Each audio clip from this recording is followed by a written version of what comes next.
Welcome to The Writer's Dream. Books, authors, and stories. We have it all here. You could see us on YouTube.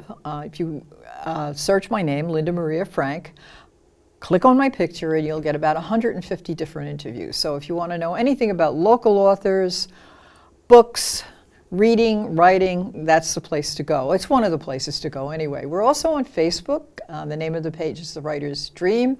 If you have a message for me, or you want to be on the show, please message me through that Facebook page. We are also on Cablevision, Channel 20, Thursday afternoons, all over Long Island at 3 p.m.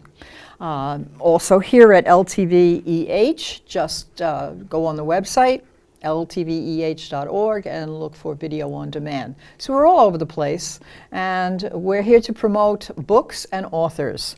Today we have a special guest. We have Stephanie Larkin, and Stephanie Larkin is my competition. No, I don't think so. Are you kidding? I think we're colleagues, not competition. Well, I just thought I'd bring up. You know, I write those mysteries, and there's always got to be that tension. Oh, that's true. So we should go bum, bum, bum after you say competition. Yeah, that's good. How's that? You have a nice voice. Okay, so Stephanie does a TV show. She actually does two, right? I do two. Between the Covers. Between the Covers is a streaming show. You know, nowadays TV is morphing. What is that? Streaming means that it's going out over Facebook, YouTube, Roku channels. It's not a like a cable show. I also have a cable show called The Author Corner, but nowadays people watch television or consume media in such different ways. Yes. So I'm a little bit in both camps, shall we say. So that's really another different way that you can get information about authors. Yes, absolutely. And I don't think we're competition because we both have the same goal, which is getting these books out there and promoting reading and writing. I was just kidding. I know you were. I know you were. But we're both on the same team. We want reading and writing out there. Yes. And you were on my show last week, so hey, we just keep swapping I was. And I was next to the lady in the red dress, and all you could see was because her we're head. on a red couch. I know. I have to. I'm all about the red. And it was perfect because her red dress was exactly the same shade of red as the couch. Thank goodness. Could you imagine if it was a little off? No. I like the fact that you could just see her head and her hands. No, that's unkind. That way she was your show stunningly is gorgeous. Really fun to do. Oh, I'm glad you had fun. It's really fun. Yeah, well, that's because we serve wine and we.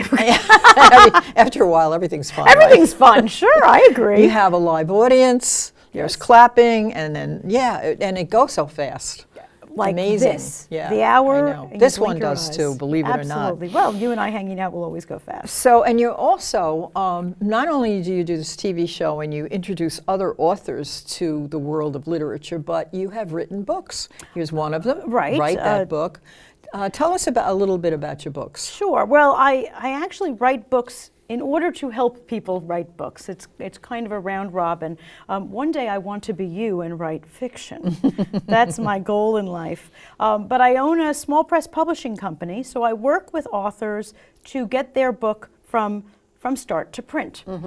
And in some of those cases, I'm working with people, coaching them along, going from mapping out the ideas and working our way all the way until that moment that they're holding the book in their hand. So this book actually came out, and this is the second edition of it, from all of the worksheets that I send to my own author clients. I had so many. This week we're going to work on this subject or that subject. So I wrote the book so that when I go to that first meeting with an author, I can say, here's your homework. And it has brought me other authors because they say 90% of the population wants to write a book. So I am so fortunate that I do workshops all over Long Island that we call Write That Book workshops. People who are interested. And this is kind of just to get them in the door. So it's a book to get you to write a book. See, I think that's a great idea because when I decided to write a book, I had no idea how to write a book. I know what a book looks like. Well, you did a darn good job, I have to tell you. That's because I did something similar. Now, this is years ago. This is before you ever did this. Right. Before any of this kind of stuff, self-publishing, self-promotion, all of this very different world, ability to be able to get a book out there.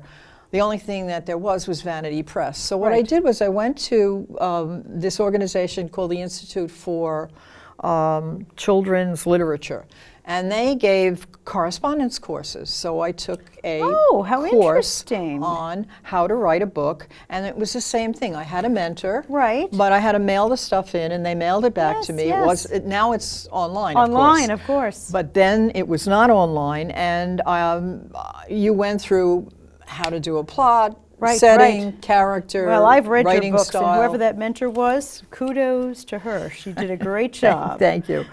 And then they also had courses on marketing, and of course marketing then was a completely different and thing. Tomorrow it'll be a different thing than it is yesterday. Yes, I know. Yes, and I'm finding that to be a little annoying at times. It's quite the thing. So. Yeah, but it's exciting by the same token, but also this is wonderful because there are so many people who want to write a book. So many people. I also work with those people between you and I who need a book but don't actually want to write it. So I ghostwrite for people.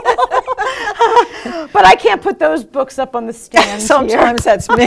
No, you're doing a great job. But you have this great idea, and you just say to yourself, and I'm a person who, when I write, I have to map it out. I'm a mapper too. I can't just, some people say, oh, it just flows. I'm a have mapper. Outlines. I have Post-it notes. Me too. I have the 2x3 Post-it. Absolutely. Flow charts. That's me. That's me to a T. Yeah. And not everybody is like that, but what I think of myself, if I could say so, is I make people's dreams come true because people have the dream to write a book. And I mean, it's a lot of work. I'm certainly not going to say that there's no work involved, but like anything, if you know what the steps are, it's just a process. Yes. You could walk from here to Texas if you just took one step at a time.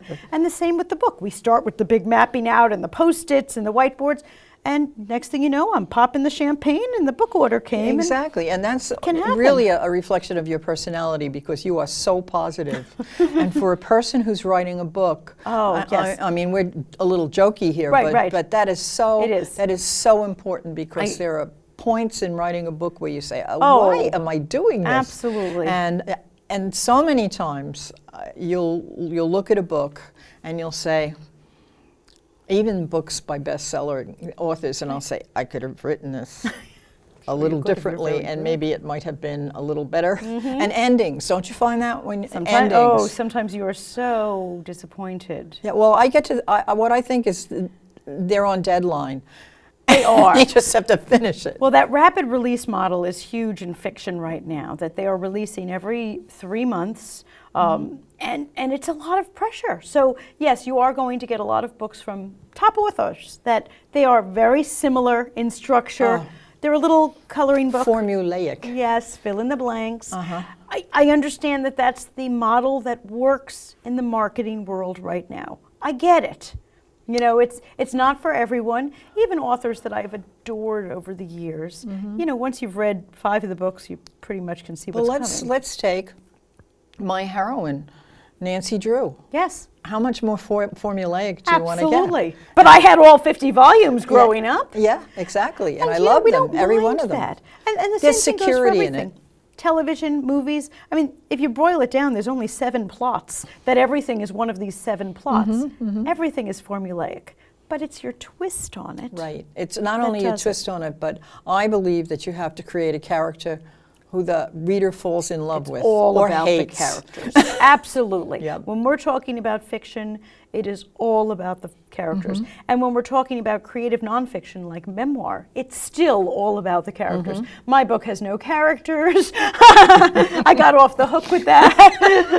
But you're absolutely right. What'd you do about setting? It's set in my at the office. desk with a computer. I do actually have a whole chapter about setting because for writers, setting the stage for where you're going to write, it could really make the difference Oh, it between whether you does. keep going. There are those people who need the quiet and maybe a little bubbling water machine, and other people want to sit in Starbucks with the noise. They get adrenaline off that, you know. So sometimes you like different settings. If you're on the deadline, the Starbucks thing might work for you better than the quiet, serene beach. What do you like? Well, if I had my druthers, I would be outdoors all the time, although it's terrible on a computer screen, isn't it? Yeah, I love to be outdoors, so that would be my favorite place to be. But to be honest, I do most of my writing at my desk where I have multiple screens so that I can research and cut and paste, and I have my synonym page open all the time, so I'm more productive. I'd rather be outdoors. Well, you also probably have a very good work ethic. And I also have a lot of plants on my windowsill trying to There bring you the go. outside in. There you and go. a fish tank, because I am trying to bring the outdoors in because I'm an outdoors girl. But I can't I've done do most it. of my writing on planes, trains, and I hear buses. that from people, airplanes. You know why? Because I am, especially on a plane. Well, yours are all about planes. No, but I'm disconnected from the Internet. world. No, you can still get the internet on a plane, but I'm disconnected from the world. Nobody is, and I never turn my phone on. Nobody's bothering me. Right, And the movement, something about the movement enables Linda, me to I don't write. know. I've had some seatmates on airplanes that ruined the whole trip. I thought I was going to work. I got on and opened up my laptop, and someone next to me said, "Oh, what do you do? Are you writing something?" No. I'm playing Candy Crush. Leave me alone. I love it.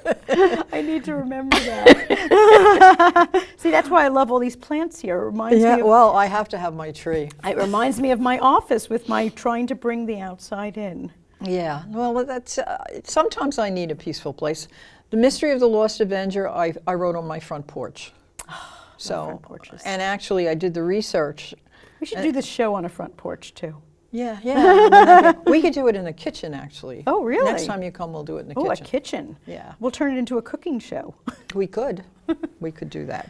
So, but besides all of this, all your writing and your TV show, and which also brings you into marketing, Right. which is the most horrible part of all of this. I hate to say it. And I shouldn't say that because here we are marketing. Well, we are, but you know, one of the things that I always try to impress upon future writers and writers is that there is a huge difference between writing a book and selling a book. Oh, yeah.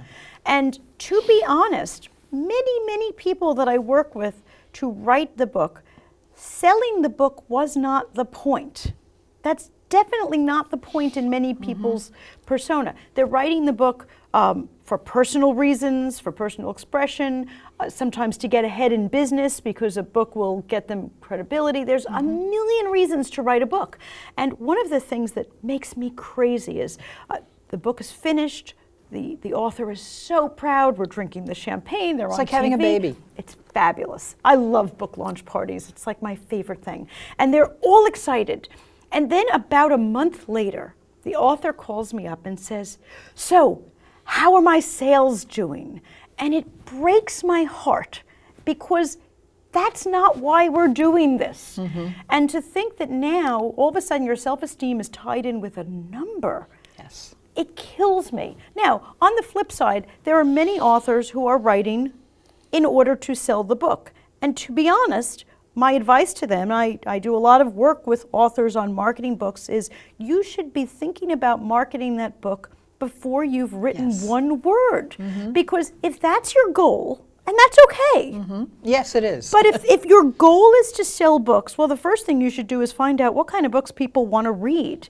And you should be writing to market. Now, I know that is a distasteful thing for many authors but there to are so hear. many markets that you There can are so write many for. markets. So that doesn't mean that you're selling your soul. No. It means that you're making sure that there is an audience that wants your type of book. And then you're doing everything you can to make the book appeal to them. The cover, the title. If I'm looking for a sweet romance, it should have soft tones, it should have a certain type of a title. If it looks Even like... certain colors. Absolutely. If it looks like a thriller, I don't want it. that's not where you should be unique. It should look like the genre. So all of those thoughts for marketing the book should have come before you even decided on the plot. Or you're over here and you wrote the book for purely personal or professional reasons, which is wonderful. I love that. But then please don't be upset because we went about it backwards. I always use the analogy of it's like playing golf. I play golf because I enjoy spending time with my husband. I love being outdoors, riding around in a little cart eating snacks. I love those little carts. It's great. I don't play golf. I'm terrible. I am abysmal at golf, but I love riding around in a little cart. And then, we hop out, we hit the ball, we get back, we sip iced tea. It's all good. Now, at the end of those 18 holes, I am not expecting someone to hand me a trophy. Right. My expectation is completely different. But somehow with books, all these people who are writing for unbelievably valid reasons, suddenly when they realize, oh, did it sell? Oh. That is entirely true. And one of the pieces of advice that I often give is you really have to understand and know why you were writing the book. You have Absolutely. If it's a bestseller, fine. But if it's just personal, Right. and, personal satisfaction, And that's fine too. huge. Yes, Oh my absolutely. gosh. But you're right, because I belong to a number of writers' organizations, and they wrote these books, and they're all really good books, and all they talk about is how many books they sold. That's all they and talk it's depressing. And they're not because proud of themselves. How unbelievable Yeah. to write a book, to see your name on the cover.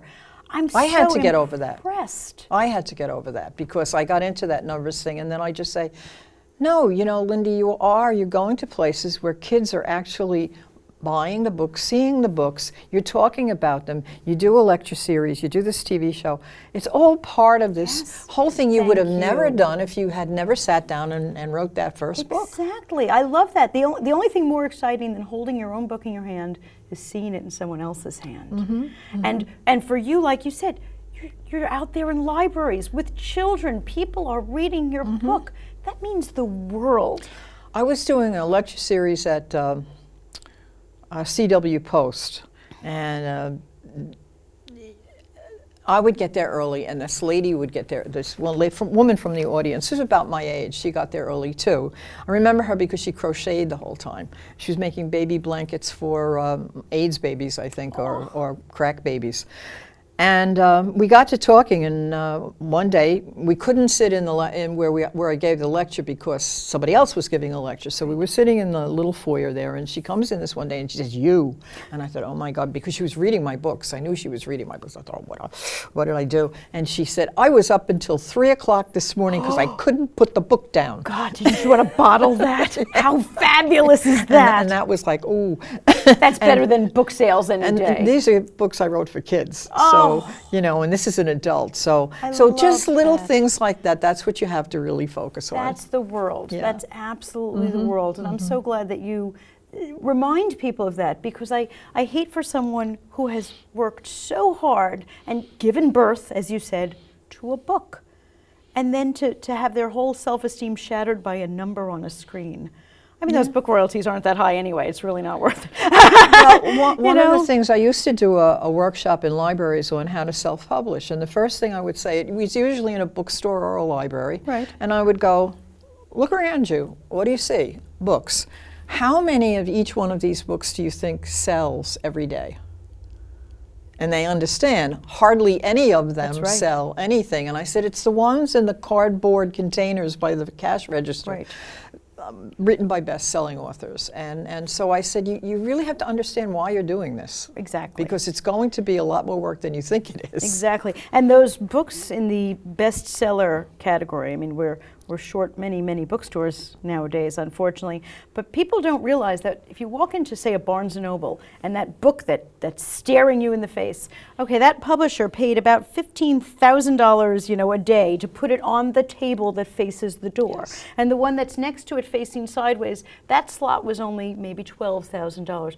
It's not feasible for the average author. It's just not something that's going to happen. No. So why even think about that? Now, on the flip side, are there many independent authors who are making good money doing that rapid release model, doing just as much research about audience and audience needs, and making sure that their books are being written to feed their growing fan base? Absolutely. There are those writers, but that's a full-time job. Yes. That's treating your writing as a business. Yes. Writing because you love it is very, very different. Yes, absolutely. You know, if I wanted to actually get better at golf and win a tournament, I should practice 8 hours a day. It's not going to happen. No. No. But writing a book is the greatest accomplishment. It's such a bucket list item for people. It is, it is. And also, I noticed that you have a new feature for your publishing company, which, by the way, is Red Penguin Books. Red Penguin Books, yes, thank you. And that new feature is audiobooks? Oh, we're ebooks. doing, yes, we are doing audiobooks. We've been doing digital and print, but audiobooks is the fastest growing segment of the book market. It's still a very small segment. It only accounts for about 6% of sales, but that's up from 4% last year, so it is growing exponentially. I'm on audio.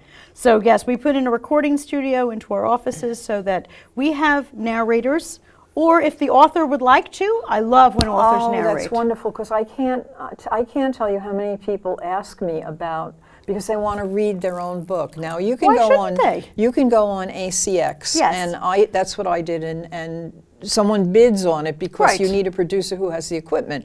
I would have loved to have read at least parts of my book, but I had no equipment. Right. So I had to do it that way. It was a cost Of course, problem. no, And I totally but understand. I know a lot of people who really want to read their own books, so I have to tell them about I think you. that they should. Yeah, no, I'd like to read. Now I'm redoing all of my books, and what I'm doing with them is I'm taking the original mystery stories and I'm writing the story behind the story, and then also doing lesson plans, writing assignments, book discussion questions. Now I that love I could that. read. I could read. I So I'm love that you're I'm spinning going into to being be useful in the... talking to you about that. Ooh. How do people contact you? They can contact me at the website redpenguinbooks.com, and they can email me right from there, catch me on TV or on your show. That's where they can catch me anytime. Okay. But I would love to speak with aspiring authors or people who have already finished and need other things. We need to help them. And you can then join me on my show at Yes. betweenthecoverstv.com, and there's a form there to fill out if you'd like to be a guest. So come on down. Yes, yes. We have the Do you- wine chilled. Do you always do 4 authors at a time? Generally, it's 3. We Oh, were okay. just, we've been booked solid. We're booked solid see through that. the rest of the year. And, you know, I definitely want to get the authors in, especially if they are timing it with a book release or something, so that we get them in. So generally, it's 3. But, you know, we're in demand. We want to get those, as I said, we want to get the promotions out. And there's a growing number of authors. And also Long Island, the Long Island population is a pretty well-educated, Right. intellectual, believe it We or not, also group. accept Skype authors. Yes. We have authors from all over the country I and don't even like to all do over the Skype. world. I some like people them being have to. live. Exactly. I love when people are sitting next to me and we could talk and there's a great energy. But I would rather have someone on in some capacity than in no capacity. So we do Skype authors in for segments as well. So, of all of the various projects you've done with people, what was the most memorable, or the funniest, or the saddest? Oh, that's What sticks in your head? That's hard. I get very, very involved with clients and future authors. I have one that's sticking out in my head right now. I stopped by at a future author's home so that I could work with her on her book. And evidently a terrible, terrible thing had happened just before I arrived. So I walked in and their dog had just passed away, Oh. which I'm an animal person. So Me the too. next thing I know, I was at the prayer service leading the prayers for the dog. We all had shovels out. We were burying. It was yes, it was a thing. This would only be me. That now I think, okay, what's the craziest thing? It's funny you asked, because I came back to my office saying, this definitely wins. The craziest thing I've ever done for a client was bury the dog. Buried it. But I as an have- animal person, I was the right person. You know, I was there that day for a reason, That's right. and that was my reason. Let's hope we keep things tame and just on a typewriter for a I while. always have animals in my books. Oh, They- I always have animals in my office. Yes, I have animals in my home. Yes. Yeah. So that probably wins. But if you have me on again, have something crazy. You may come up with another one. And then you're involved with a charity. Oh, yes, the Book Fairies. Yes. The Book Fairies is our charity of choice, meaning that I do give them complimentary services and various things, take care of their website and other things that they need, and promote them whenever I can, because I am just in love with their mission. The Book Fairies collect over 50,000 books per month. Wow. Here on Long Island. Don't let me forget to give you the... Yes, you promised me some. I was horrified to hear that there are school districts right here on Long Island that don't have the funds for libraries in the school or those smaller libraries in the classrooms, that the teachers can't really assign personal reading because there was nothing for them. But teachers are still begging. Teachers are still begging, and we're good here on Long Island. Other parts of the country, it's really sad. Well, teachers here on Long Island can go to thebookfairies.org. One day a month, they open the warehouse for teachers to come. Wow. One Saturday per month. Just drive up with a van. You can take as much as you want because they want to get those books out. There you go. So I am just so thrilled with them, and I'm constantly collecting books if people bring them to the show or here or any place else to do just that little drop, but they are huge. Oh, absolutely. So thank you for... So you have about a minute left. Give us some advice. Oh, well, I want everybody to write that book because if the studies are correct that 90% of the people want to write a book, and I believe that because people are stopping me on the street, that means that the majority of people have a book inside them. And I think they should get it out. Write the book. Whether you start just with a notebook and a pen, or nowadays we can talk. A lot of people talk, dictate. Well, there's the Dragon. You can talk right into your computer. Talk and it texts, but get started today. Don't Yeah, wait. I And agree. get started. Even if it's just your family story. Oh, that's the biggest gift you can give to your family is your story. But start writing. That's all I want. Stephanie, it was a real pleasure. Thank you for having me. You're a fun person. Oh, please. I'm come on anytime. You know that. Anytime you want to Thanks, come on the show, Linda. you are welcome. And you'll be back on mine too. We'll just be I hope so, We'll be yeah. TV friends. I love it. Yeah. Thanks yes. for having me.